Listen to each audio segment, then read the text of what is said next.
Coucou tout le monde! Aujourd'hui, j'avais envie de vous partager 5 concepts très simples qui m'ont vraiment aidé à simplifier mon quotidien et à me sentir mieux. Parce que honnêtement, c'est toujours un peu la course. On a toutes plein de choses à faire, de choses à penser, et avec toute cette charge mentale, on peut vite se mettre la pression et se rajouter du stress. Alors autant avoir des petits outils pour alléger tout ça. Alors ce ne sont pas de grandes théories, mais des trucs concrets que j'applique tous les jours ou presque, et qui pourraient peut-être vous aider aussi. J'espère que cette vidéo vous plaira. Si c'est le cas, n'oubliez pas de mettre un petit pouce et de vous abonner si ce n'est pas encore fait. Ça fait toujours plaisir et ça m'aide beaucoup à faire grandir Azuria. Maintenant, sans plus tarder, c'est parti! On commence avec un concept que j'adore, les accords Toltec. Vous les connaissez peut-être. Perso, je les ai découverts à travers le livre il y a quelques années et je l'ai déjà lu 2 fois. Franchement, ça m'a énormément aidé à relativiser et à me sentir plus légère au quotidien.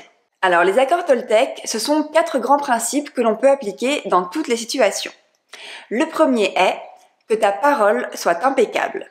Ça veut dire qu'il faut faire attention à ce qu'on dit aux autres, mais aussi à ce qu'on se dit soi-même. Il faut éviter de critiquer gratuitement, d'être dur ou injuste dans ses mots. Toujours faire attention à l'autre, tant dans la forme que dans le fond. Et cela vaut aussi pour notre parole intérieure. Par exemple, au lieu de se dire « je suis nul », essayez de se parler comme on parlerait à une amie, avec bienveillance. Le deuxième accord est « ne prends rien personnellement ». Alors c'est assez évident à comprendre, mais pour moi c'est le plus dur à appliquer. Quand quelqu'un est désagréable ou critique, souvent ce n'est pas contre nous, et c'est lié à ce que l'autre traverse. Alors ça ne veut pas dire que l'on doit tout laisser passer non plus, mais juste comprendre que tout ne tourne pas autour de nous. Ça évite de ruminer pour rien et de se charger émotionnellement. Perso, je trouve que ça m'aide beaucoup à me détacher, notamment au travail, où parfois les critiques ne visent même pas directement ce que j'ai fait. Donc ça permet de se protéger. Ensuite, le troisième accord est « ne fais pas de suppositions ». Celui-là aussi a été un gros déclic pour moi. On a souvent tendance à s'inventer des films, moi la première, et à imaginer le pire. Par exemple, « elle ne m'a pas répondu, elle doit m'en vouloir » ou « il est en retard, il a dû avoir un accident ». Mais on n'en sait rien. Et le meilleur moyen d'éviter ça, c'est d'en parler et de demander, de clarifier, de poser tout simplement la question. Ça évite plein de malentendus, de tensions ou encore d'anxiété. Et enfin, le dernier accord est « fais toujours de ton mieux ». Alors attention, ça ne veut pas dire « sois parfaite tout le temps ». Non, là on parle de ton vrai mieux, de celui qui est possible à un instant T, avec ton énergie du moment et ton contexte. Certains jours, ton mieux ce sera de faire du sport, de cuisiner des plats sains, d'organiser une soirée entre amis, et d'autres jours, ton mieux ce sera simplement de sortir du lit. Et c'est ok. On n'est pas des robots, chaque jour est différent. Perso, ça m'a énormément aidé à lâcher la pression de vouloir être parfaite tout le temps et à avancer à mon rythme sans culpabilité. Ce que j'aime avec ces accords, c'est qu'ils sont pleins de bon sens et qu'ils semblent super évidents. Et pourtant, même s'ils paraissent si simples, c'est hyper facile de les oublier au quotidien. Alors régulièrement, j'essaie de me les rappeler. Franchement, ça m'aide énormément à prendre du recul et à vivre plus sereinement. Si ça vous tente, je vous recommande vivement de lire le livre. Il est court, se lit assez rapidement et change vraiment la perspective sur les choses. On continue avec un petit concept tout simple, la règle des 2 minutes. C'est quelque chose que j'applique depuis très longtemps et qui me réussit plutôt bien au quotidien.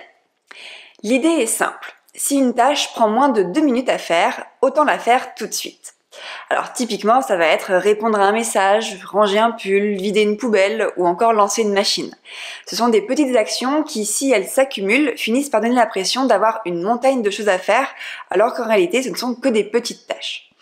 En les traitant immédiatement, ça permet d'éviter que le cerveau ne reste accroché dessus toute la journée. Alors attention, c'est comme pour tout, il y a une petite limite à avoir en tête.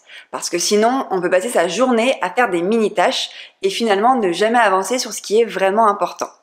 Il faut juste repérer ce qui est vraiment important ou urgent, mais en général, si c'est un truc qu'il faudra faire de toute façon, autant le régler tout de suite. Et pour les tâches qui prennent plus de 2 minutes ou que je n'ai pas le temps de faire sur le moment, je les note dans ma to-do list. Perso, j'utilise beaucoup l'application Rappel sur mon téléphone, que j'adore. C'est super pratique pour me libérer l'esprit immédiatement et éviter les pensées parasites, sans pour autant oublier ce que l'on a à faire.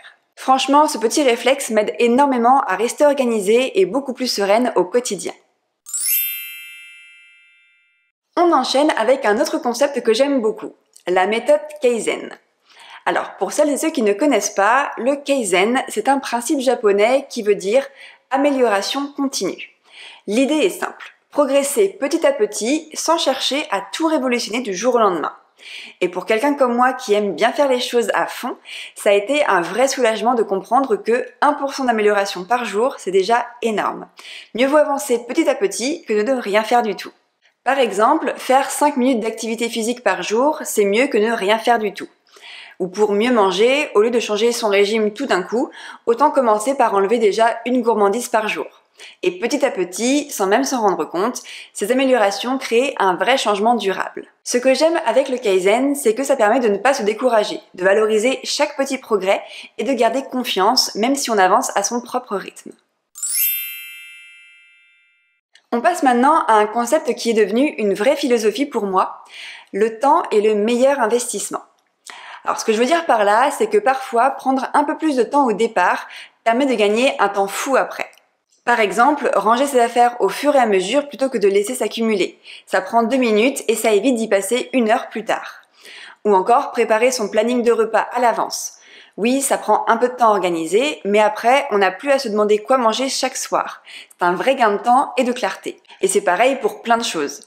Faire une checklist avant de partir en vacances, préparer ses vêtements la veille, ou planifier une journée dès le matin. C'est un petit investissement de temps au départ, mais ensuite, tout est beaucoup plus fluide. Perso, j'ai toujours été assez organisée, mais ce que j'ai appris avec le temps, c'est qu'une bonne organisation, même si elle demande un petit effort au début, permet vraiment de se simplifier la vie et de s'alléger l'esprit. On continue avec un autre concept super utile, la loi de Parkinson. Alors dit comme ça fait un peu sérieux, mais en vrai, c'est super simple. La loi nous dit que le travail s'étale toujours sur tout le temps qu'on lui donne.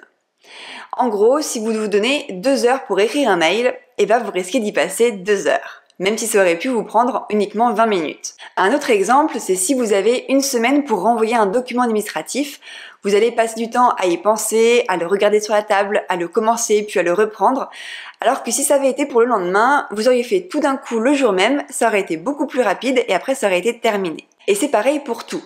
Faire les courses, répondre aux mails, ranger la maison, plus on se laisse de temps, plus on a tendance à s'étaler ou à procrastiner. Depuis que j'ai découvert ce principe, j'essaie de me fixer des petites limites de temps.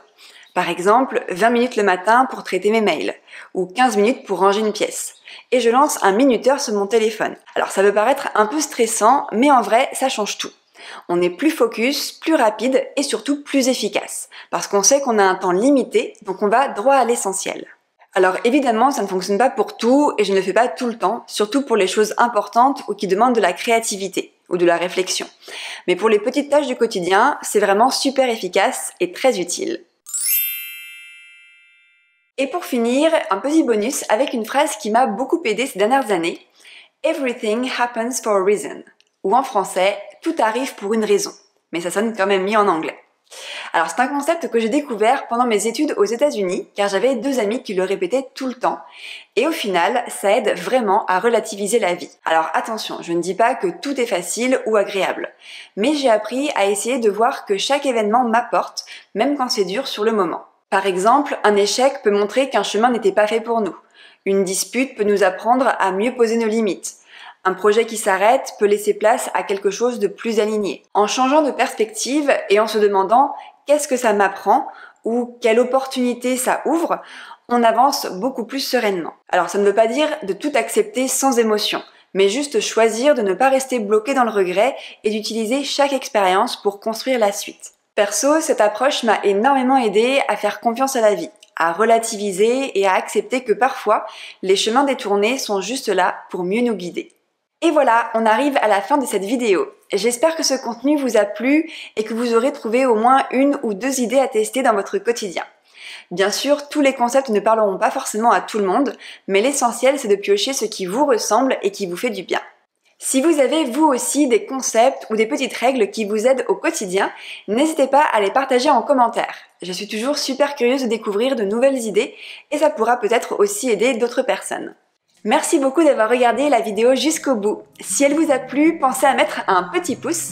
En attendant la prochaine, prenez bien soin de vous et à très bientôt. Bye!